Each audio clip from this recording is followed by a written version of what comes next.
Graças a Deus, que Deus ilumine a sua vida e prospere os seus caminhos. Povo da fé, hoje o nosso 6º domingo do nosso propósito da provisão de Deus. Cada domingo que tem passado, nós temos visto em nossas vidas a provisão de Deus. E neste domingo não será diferente. O nosso copo com água já está aqui. Eu gostaria que você preparasse o seu também, porque daqui a pouco nós vamos pedir a Deus para que Ele venha consagrar, abençoar esta água e venhamos beber da mesma. E como Deus proveu na vida de Agar e Ismael, Ele também vai prover na nossa vida. Então já prepara o seu copo com água, deixa ele aí do lado, porque nós vamos orar. Nós vamos clamar o nosso Deus e o céu vai ser rasgado e bênçãos serão derramadas sobre a nossa vida, em nome de Jesus. E hoje o nosso bom Deus nos trouxe uma palavra extraordinária, uma palavra abençoada que eu quero partilhar com o Senhor e com a senhora. Eu quero que você tenha algo no seu coração e que você tenha um entendimento muito claro em relação ao que será falado hoje. Entenda uma coisa, o nosso inimigo, ele está onde nós menos imaginamos. O nosso adversário, muitas das vezes, ele está do nosso lado, disfarçado de amigo e disfarçado de parente. Mas quanto nós estamos guiados por Deus, quanto somos iluminados pela luz do Altíssimo, o Senhor nos abre os olhos, o Senhor nos revela o mal e nos dá a direção, a sabedoria e o discernimento para sabermos como proceder diante de qual situação. Por que eu lhe falo isto? Porque está escrito na palavra de Deus que o Senhor Jesus fala sobre a parábola do joio e do trigo. Um homem bom, ele planta uma boa semente. Veja bem, ele planta uma boa semente numa terra fértil, próspera, aonde certamente aquela boa semente iria dar ótimos frutos. E se você ler o texto, diz que o fruto é bom, diz que aquilo que aquele homem planta dá certo. Só que na calada da noite vem o inimigo, o adversário, aquele que quer o mal daquele homem e planta no meio da sua plantação o joio, porque o joio atrapalharia o crescimento da boa semente do trigo. Pastor, onde o senhor quer chegar? Deus lhe deu a boa semente. Deus colocou algo extraordinário no seu coração, o qual você tem posto em prática, o qual você tem se movido em favor disso, para que venha dar certo, para que venha ocorrer aquilo que você tem planejado, porque você está na direção de Deus. Mas o inimigo, que é o nosso adversário, que é o diabo, ele vai criar situações para tentar te paralisar, para tentar te deter, para tentar fazer você desanimar, ser paralisado. Mas eu quero que você entenda algo. Não é porque o joio está no meio do trigo que você tem que se desfazer da sua plantação. Não é porque há algumas laranjas podres em meio toda a plantação que você tem que destruí-la, não. Mas pelo contrário, você tem que saber lidar com aquela situação. E o Senhor, nosso Deus, o Senhor Jesus, Ele nos dá a direção. Porque o homem plantou, os seus servos foram ali cuidar da plantação e falaram: o Senhor tinha plantado apenas o trigo. Quem plantou esse joio? E ele fala: o inimigo, o meu adversário. Os seus servos, seus empregados dizem assim: o Senhor quer que nós arranquemos o joio do meio do trigo? O Senhor disse: não arranque o joio do meio do trigo, porque se vocês fizerem isto agora, vocês podem danificar o trigo. Vocês podem arrancar trigo sem saber se ele é trigo ou joio. O que você entende com isto? Os dois irão crescer no mesmo ambiente, os dois estão na mesma terra, mas um é bom e o outro é mau. O nosso inimigo, o diabo, o adversário, ele age no mesmo ambiente que você está, para te fazer olhar e observar para aquilo que pode impedir a sua vida de florescer. Ele quer fazer você olhar para aquilo que vai te tirar da presença do Altíssimo, porque essa é a intenção do joio, essa é a intenção do mal, é nos tirar do foco, nos tirar daquilo que vai resultar na nossa vida a salvação, a plenitude de Deus. O diabo não quer que você seja salvo, o diabo não quer que você tenha paz, que você seja feliz, que você seja próspero. O diabo, ele quer que você fique patinando a vida toda, fique nadando e não saia do lugar. O diabo quer que você dê murro em ponta de faca. Ele quer ver a sua vida estagnada ao ponto a qual você venha pensar que não tem valido a pena caminhar com Deus, servir a Deus. E com isto, você venha se afastar dele. Porque você se afastando do Altíssimo, você dá legalidade ao mal para te destruir, para fazer da sua vida um inferno. Quantas pessoas você viu que por algum motivo se deixou ser levada pelo joio, se deixou ser enganada pelo joio, se deixou ser iludida pelo joio e se afastou do Altíssimo. E a vida dela foi de mal a pior. A vida dela que, mesmo com as lutas, mesmo com as batalhas, estava dando certo, estava indo bem, pois luta após luta, mesmo com dificuldades, ela estava vencendo.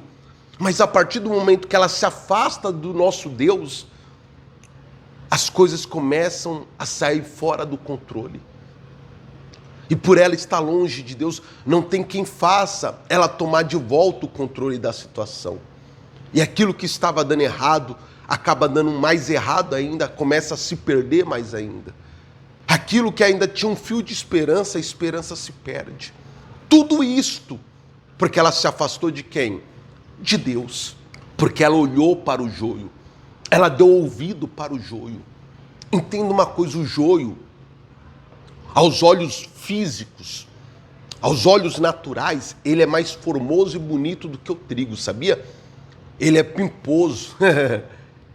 Você olha, ele enche os seus olhos quando você o vê.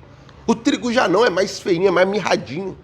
Mas quando você debulha ambos, aquele que é formoso, que aparentemente tem muitos frutos, está vazio, está oco.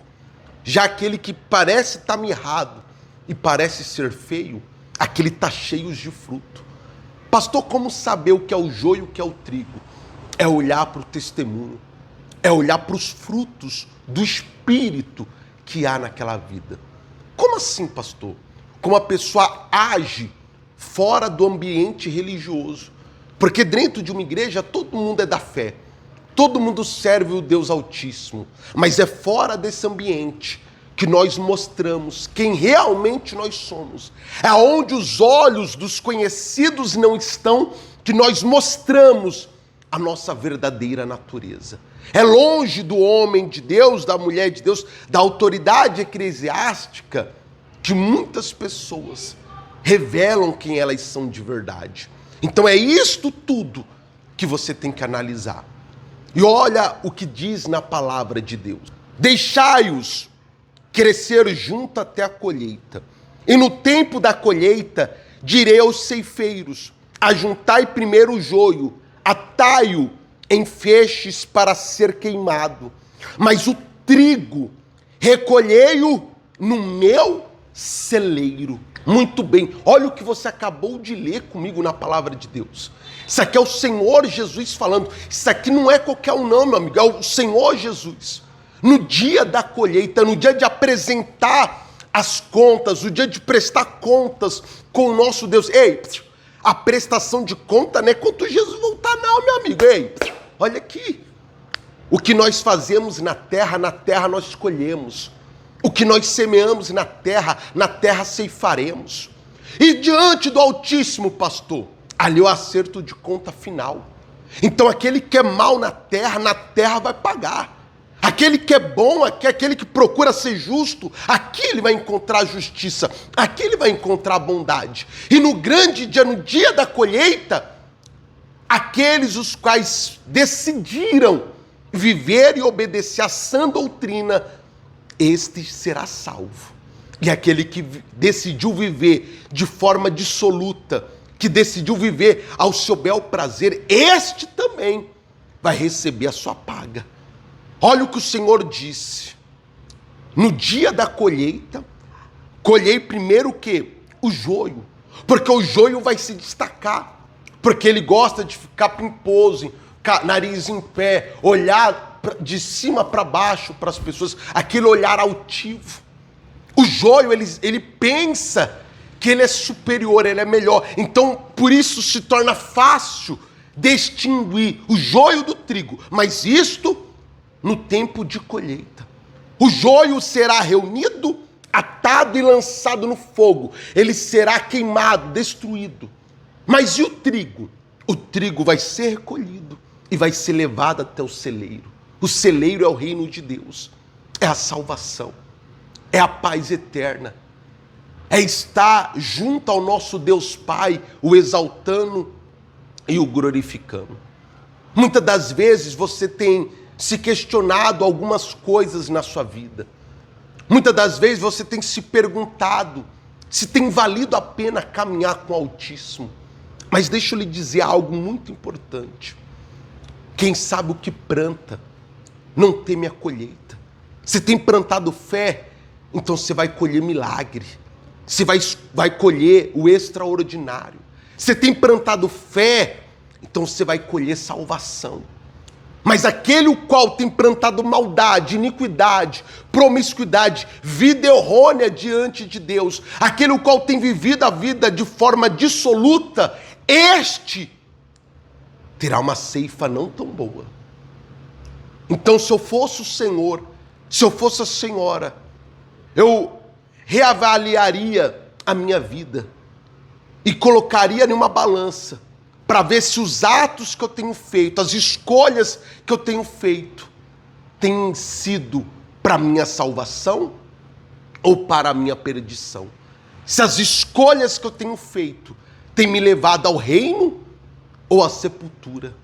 Se eu fosse o Senhor, eu analisaria melhor a minha vida. E mais uma coisa, o joio sempre vai estar no meio do trigo. Não busque pessoas para você se espelhar. Não fique tendo pessoas como referência, não. Tenha um como referência. Tenha um como seu espelho. Quem, pastor? O Senhor Jesus. Aquele o qual andou entre os homens e não teve pecado. Aquele que na forma humana, na forma carnal, conseguiu vencer o seu eu, a sua natureza. E este, ao terceiro dia, ressuscitou. E não será diferente para com seus escolhidos. Aqueles os quais escolheram servi-lo, aqueles os quais escolheram ser fiel até o fim, esses herdarão a vida eterna. Ele disse: irei para a casa de meu pai, aonde há muitas moradas, e ali prepararei as vossas moradas. Há uma morada para mim e para você lá no céu. Mas tudo depende da nossa decisão e da nossa escolha aqui na terra. Amém, pessoal? Graças a Deus. Deu para entender o que o Espírito quis nos dizer? Amém. Então, neste momento, eu gostaria que você tomasse em suas mãos o seu copo com água. Viéssemos, neste momento, unir a nossa fé. E juntos invoquemos o nome do Altíssimo.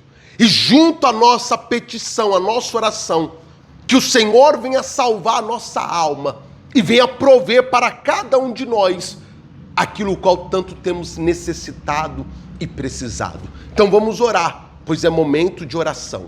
Senhor, nosso Deus e amado Pai, bendito seja o teu nome, exaltado, glorificado seja o Senhor.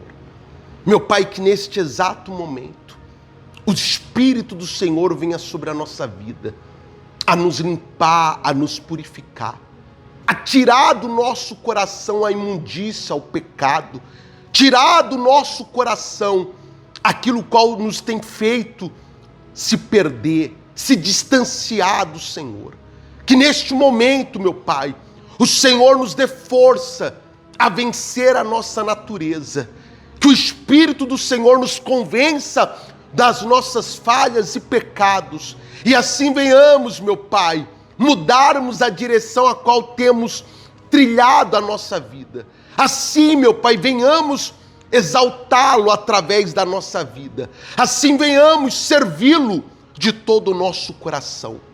Meu Pai, se porventura o que tem impedido essa mulher, este homem, de vencer a sua natureza é uma força contrária, é uma demanda feita, é uma ação, meu Pai, maligna que tem agido sobre essa vida, que pelo poder da fé esse mal seja vencido, esse mal seja derrotado e expelido dessa vida agora. Que o causador do sofrimento, da dor, da amargura, da tristeza, da angústia, do desespero, da miséria, da vergonha, seja queimado, destruído e lançado fora. Que a tua luz desde já brilhe sobre eles, meu Pai, a destruir todas as trevas e escuridão, meu Pai. Que a luz do Senhor brilhe sobre a vida destes que têm orado conosco. Que a força do Senhor adentre a estas vidas, em o nome do Senhor Jesus. Meu Pai, consagre esse copo com água. Coloca sobre o mesmo o teu poder, a tua unção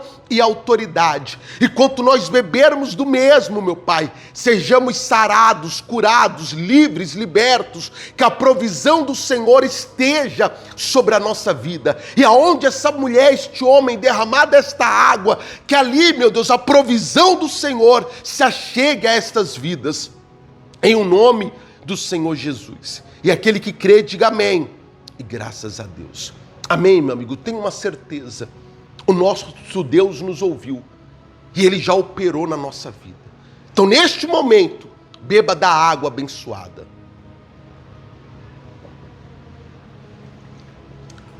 Olha aqui nos meus olhos.